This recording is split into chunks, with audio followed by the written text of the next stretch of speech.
Hello everyone. So today we're going to be talking about the right hand side of your Rekordbox menu and these icons. I'm re-recording this video because my previous video I had recorded on a very large monitor and I realized you probably couldn't see it in a regular YouTube video. So let's talk about these again. The first one we have down here is the Automix, and basically you can drag songs right in here. When you click this icon here, it'll automatically start playing that first tune and mixing them automatically. Now it's a very crude mix. Basically what it does is just turns the second song's BPM to whatever the first song is, and then it will move the crossfader over. So let's actually try that.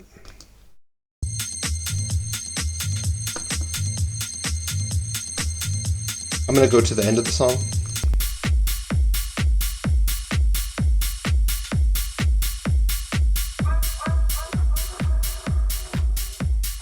And you can see the crossfader is moving over.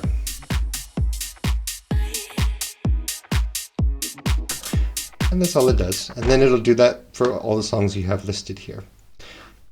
You'll see this little, when I click that again, I'm going to stop the song. Here's the mix out point, and this is the mix in point. Can you change that? No, you can't. It's just a very basic mix. This is useful if you're just walking away from the computer for a while for the decks, or you just want to hear a bunch of music, or you want to hear the order of one of your playlists. You can just drag that in there.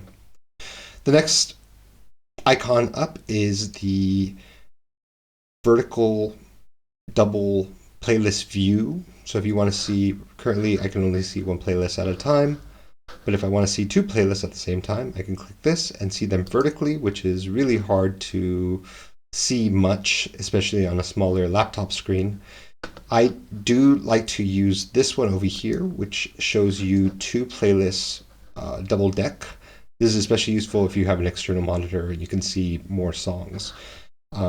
Especially when I'm organizing music, I like to see two playlists at the same time.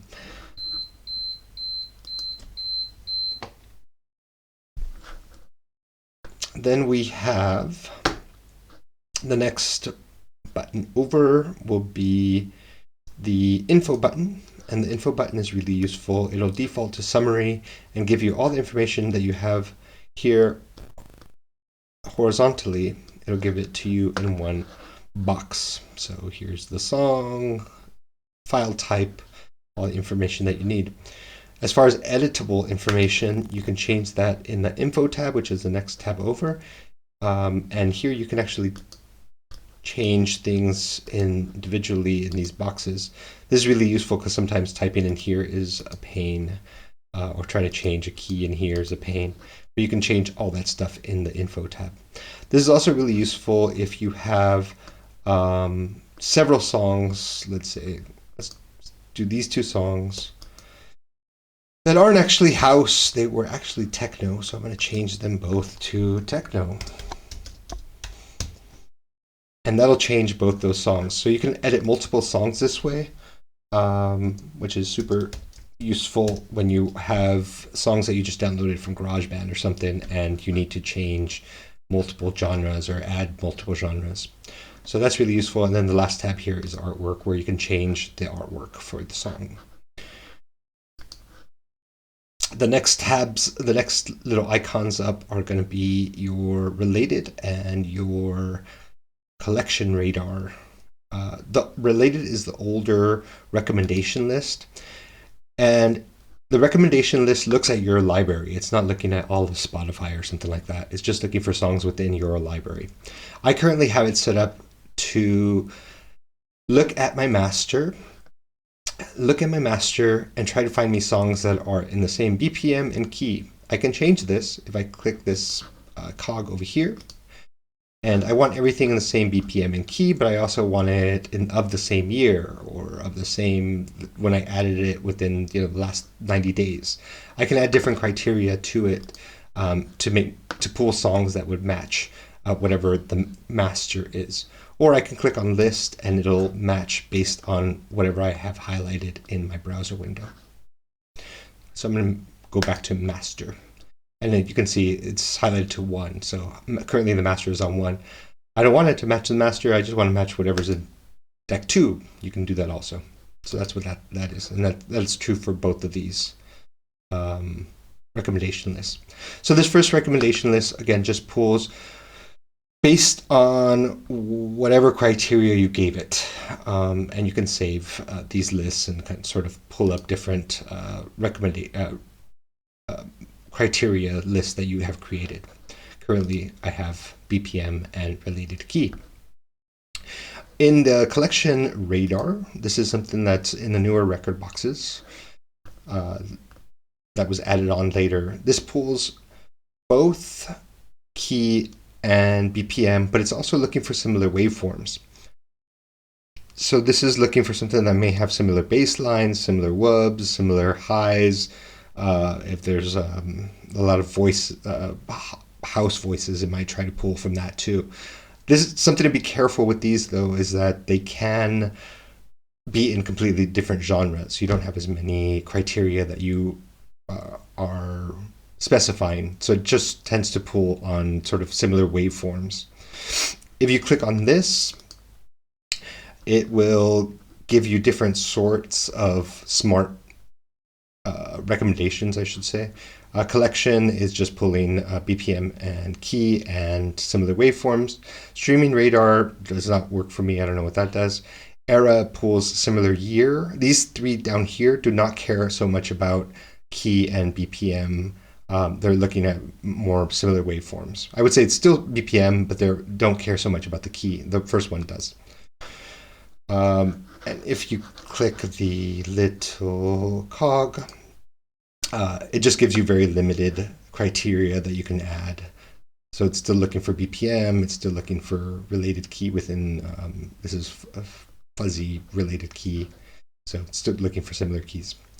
So yeah, you have less criteria that you're looking for here, but it's just sort of interesting when you're trying to find a song and you're having a real hard time finding a good match for something. This is kind of nice because I have it set to look at my whole library, and sometimes I find songs that I sort of forgot about.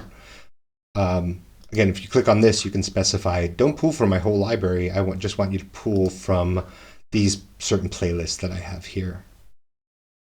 So that's what that does. I think that's everything in here. This is a good way to find songs which are already in your library, and try to find something that might match a song. But I wouldn't necessarily use either of these recommendation lists live if you want to find songs that match really well. This is more of a way to search for music that you may have forgotten about. But I find them pretty useful. If you want to preview a song, you can click on it.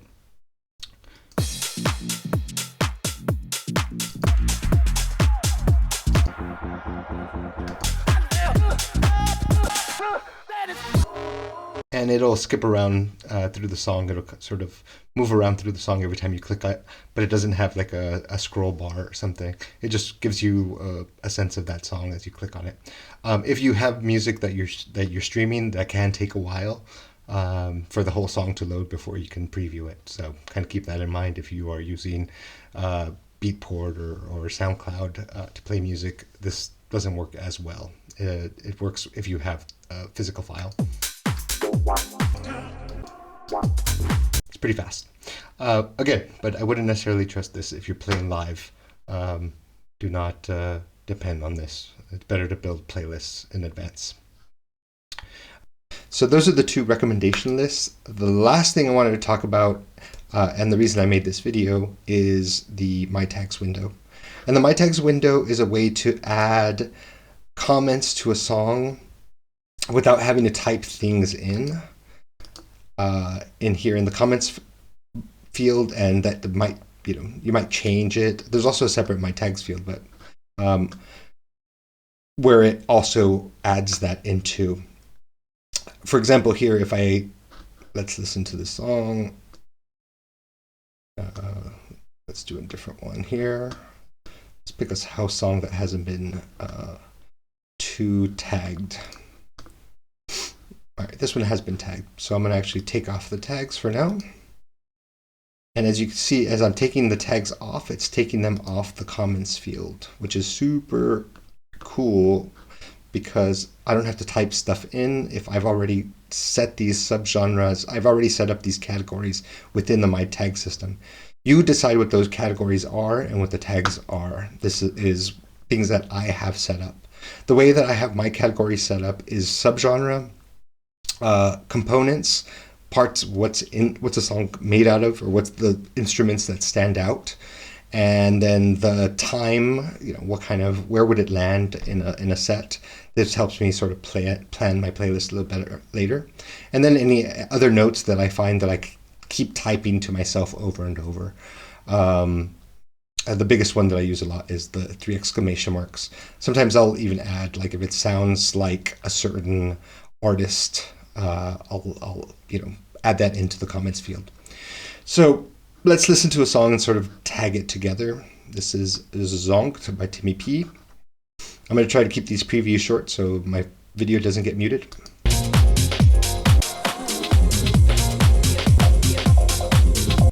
All right, so it sounds pretty deep housey, even though it's house. I'm going to give it the subgenre of house because it is definitely a house song, but it does have a lot of deep house elements to it. Let's hear it again.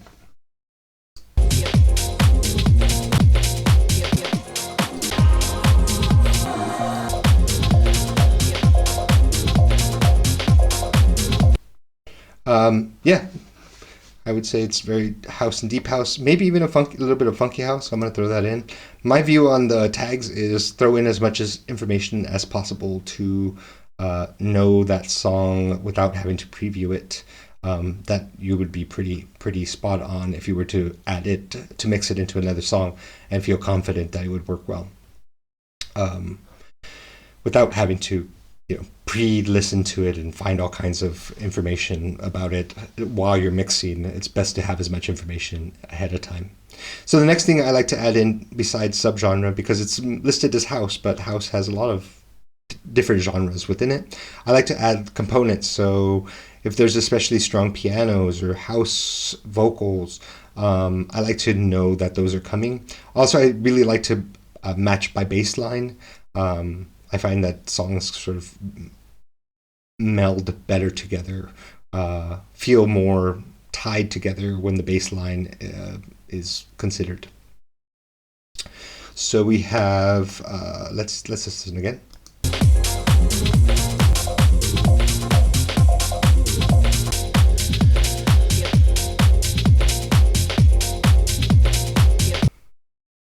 So sounds like an instrumental. There's no vocals in it. But it has a funky bass line, which I have a funky bass line here. And then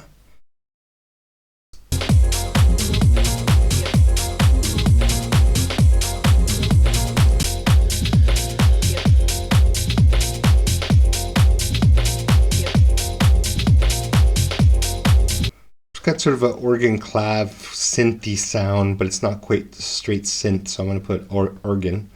And I think that's it. There's not much other stuff going on that I need to sort of think about. This to me sounds like a really sort of a bridge track to connect 2 other tracks together. In and of itself, it's not a banger or an opener. This would be a good tool to tie 2 songs together. So I'm actually going to mark it with sustain and maybe even opener, warm-up rather, because it's not a big song, but it would be really useful. So I'm going to, besides putting it in the time, the elements that are in it, I'm also going to mark it with DJ tool, because this would also be useful if I'm just needed a beat to loop. And I think that's about it.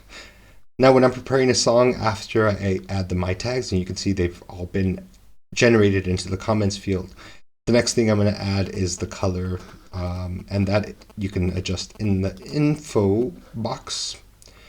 And I use green to designate songs which are bridge songs. songs that connect one song to another without being necessarily really super unique themselves. These are useful. The next thing I will mark a song is the energy. And I always look at energy based on the genre.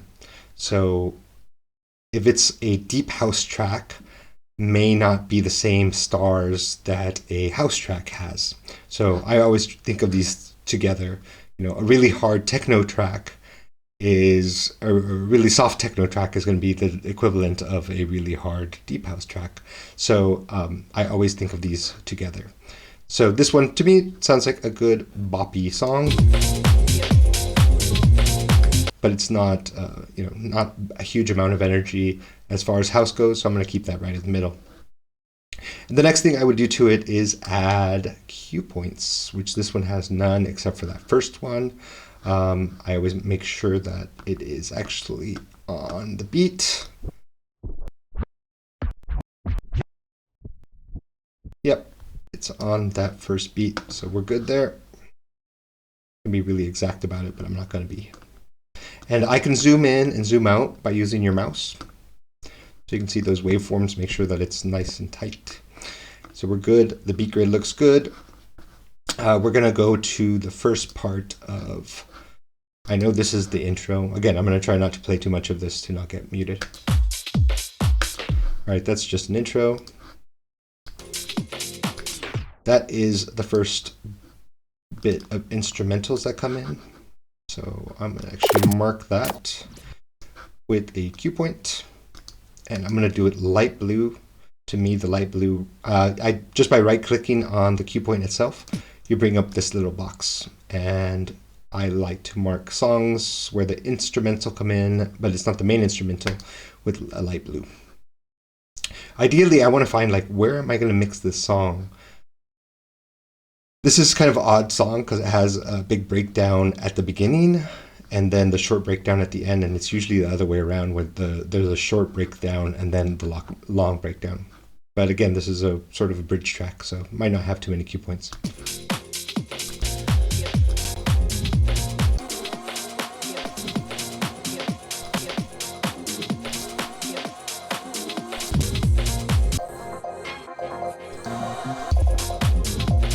So this is a really sort of useful track. So I am going to go here. And I know that this is going to be my main instrumental. This is probably where my drop is going to be, where I'm going to introduce it to the next song. So I'm going to mark this with a dark blue. I'd leave some spaces in between in case I want to do something else here. But I know this is going to be my main spot. My either dark blue or dark purple is where I'm going to want to drop this song. And then on my keyboard I have set up, on my keyboard I have set up that you can go back 8 bars. And that goes back 8 bars. And that's probably where I'm going to want to mix it into. So I'm going to put a bright magenta and say that this is a good mixing in point. And I know that if I don't type anything else in, I know that it's going to be all instrumentals, which it is. This is probably the outro.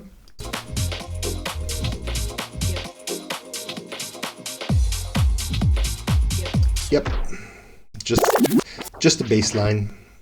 So I'm going to mark that one as my outro, but I'm going to mark it as a light blue, meaning it's still got some instrumentals in it. I know the last part is going to be just drums. Nope, it's the same way all the way through. So, and I have my cue points. Those are the main things I need. I know that E is going to be that main transition point that I'm going to use. Unless I'm feeling, I need to walk away for a while, or I'm mixing this into another song for a while. I have an understanding that this part of the song is going to be all instrumental. If I knew there was vocals somewhere, I would mark that. So yeah, so that one's ready to go. And that's how I would sort of prepare a song and then decide which playlist I would move it into. This is sort of a deep housey house song. It could go, I would say, in my deep house peak. It would also go in my deep house warm-up. and it would go in my deep house warm-up. It's already in there. So yeah, so I have that. I try to do this.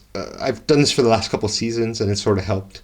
But normally I have like my main track, my main songs that I sort of cycle through, and then I build playlists off that, based on gigs or events or whatever. So again, my idea is like have as much information as possible. If I have a song, it's nice you can click on a song in your browser window, and if you click this, it shows you where else that song, excuse me, what other playlists that song might be in. Not maybe in, which other playlist they're in. I've played this song before, so it's in one of my histories, and it's in 2 other playlists besides the one that I'm looking at right now. So yeah, there's all kinds of ways to try to find and build a playlist. I hope that helps. If you have any questions, drop them in the comments. If you like this, hit the like button. Thank you guys so much. Ciao.